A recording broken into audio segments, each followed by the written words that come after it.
Onge gino manyalo wacho to chunya mor an gi mor mang'eny. Ayudo oda kendo Nyasaye omiya ot. Kendo agone joka Kelin erokamano maduong' magoyo nikech itimona tim onge ng'ano manyatimona. Aska's story is representative of the thousands of widows whose rights to own and inherit property have been violated. It is a story of struggle and desperation, a story of hope and justice. It is the story of Kelin, Kenya Ethical and Legal Issues Network.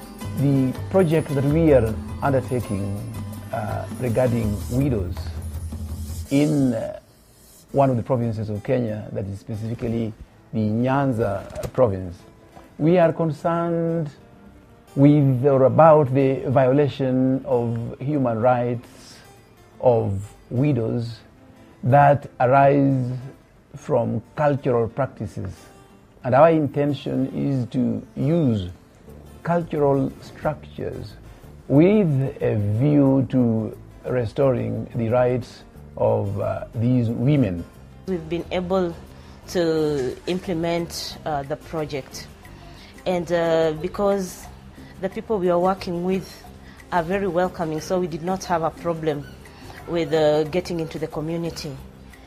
The elders are also concerned about the welfare of the widows, and they are ready to assist the widows to reclaim their rights to inherit and own property. We go in where there is a problem that a woman is being disinherited and the orphans are being ignored. Women are already, because of gender inequality and inequity, already a vulnerable group in our societies. Cultural practices in certain areas in this country aggravate this vulnerability. Men and women are accorded equal rights in some circumstances. For instance, the right to inherit property is equal amongst a daughter and a son. So children of anybody who passes on should be able to inherit equally under our laws. But the de facto situation is that girls don't usually inherit. You find that sons will inherit particularly land, but daughters will not be allowed to inherit. And when it comes to widows, widows will be allowed to inherit property for as long as they don't remarry, properties that belonged to the family. But a similar provision is not there with respect to men who have to inherit when their spouses die. When a woman dies, it is assumed in society that everything that she had actually should go to the husband. And you will find that most of the times, not even her family will try to attempt to get that, because it is agreed that it should actually go to the husband. But it doesn't happen that way. It doesn't happen in the reverse. The project was initiated because of the limitations of the legal system in ensuring access to justice to majority of Kenyans, especially the vulnerable, which include women and children. We recognize the need of using the very cultural structures, using the elders in the village, using a different system of justice to address these issues rather than going to go through the judicial process that is bogged down with a lot of bureaucracy and delays.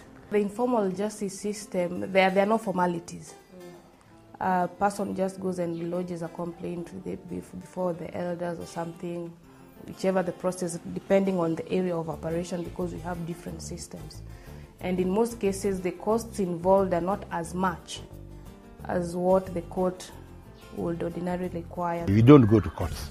In fact, we don't want to encourage going to courts, because this is a family affair. And if the family is well settled, then they will live peacefully. If a family is forced to settle, then there will be no peace. So what we are looking for is peace for every family, and therefore for every household. We are not advocating for courts. Now, the court process is long, lengthy, unwinding, adversarial, and very unpredictable. Averagely, the fastest a land case can take is 3 years, but It normally takes about 10 to 12 years at the longest.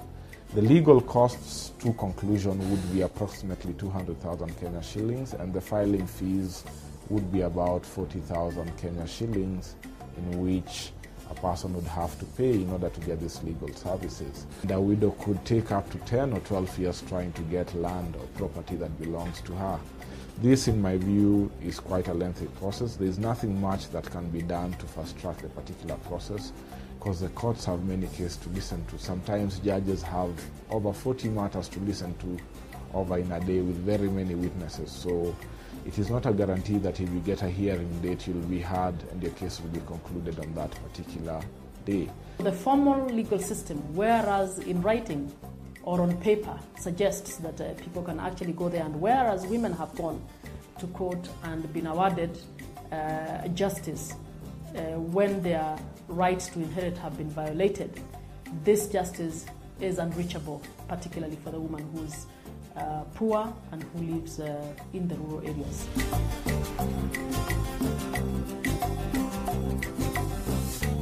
The role that Kelin has played has been to link the elders and the widows, and also to facilitate the whole process of arbitration.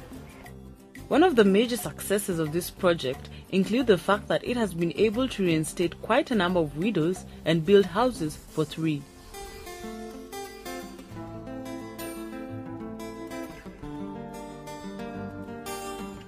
One of the things that we do, as will be seen in the projects, is to actually construct houses for which we need funds to construct houses for these widows to enable them to return home.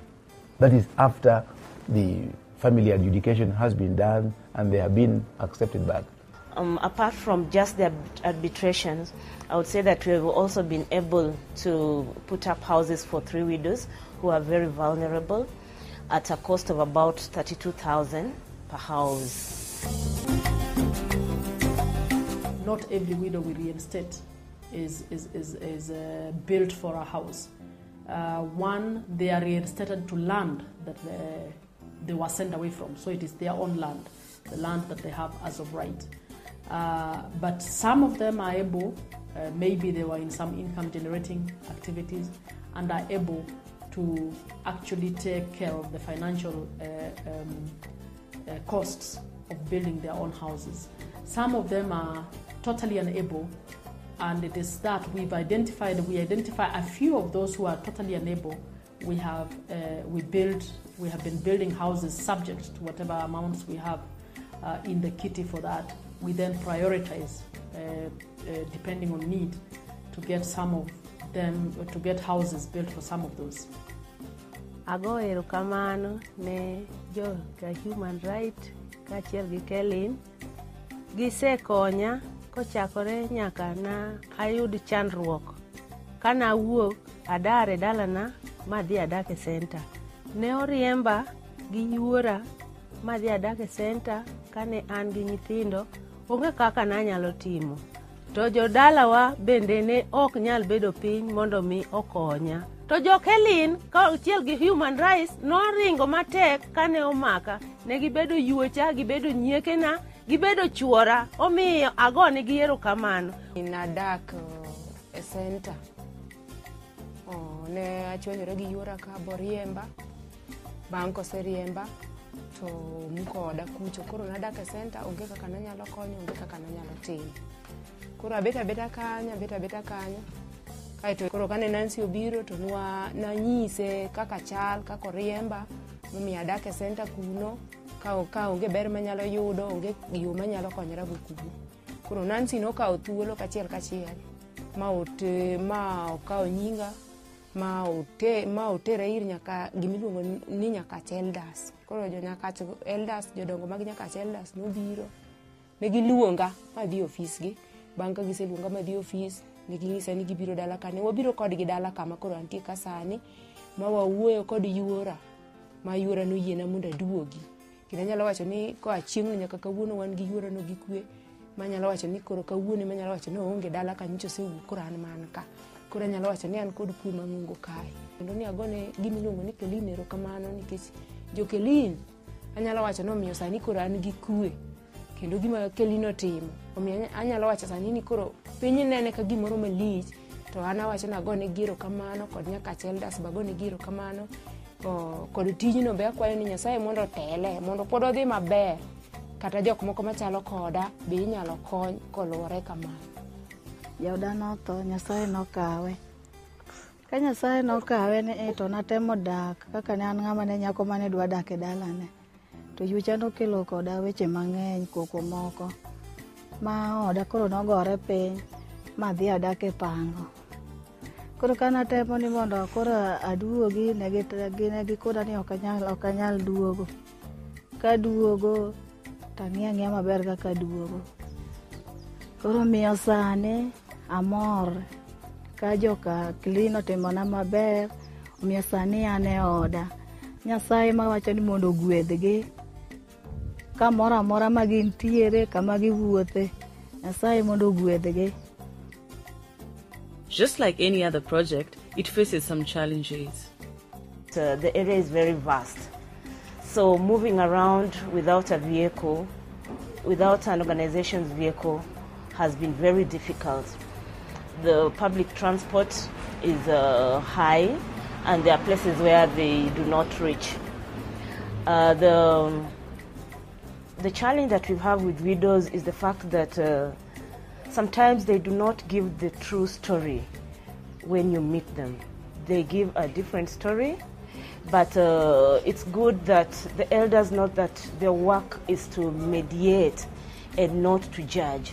So whether the widows are given a wrong story, they try their best to put the parties together and let the parties see the mistake and come up with solutions. The project hopes to... Widows are still coming to us for assistance, and we hope that the elders will continue assisting them reclaim their right to own and inherit property. There is a huge demand in other regions where we are not working for similar projects to be initiated. We have received word from Western Kenya, which is a neighboring community among the Luyas, with pretty much similar culture as the Luo. We have received a call from organizations working in Maasai land, in Kuria, to try and also intervene. Kuria and Maasai are other communities, and their key issue is female circumcision and early childhood marriages, which also have an impact to the right to health with dire consequences that are also linked to HIV. So as we go into the communities, I am sure even if we left the Luo community, at least something is happening there.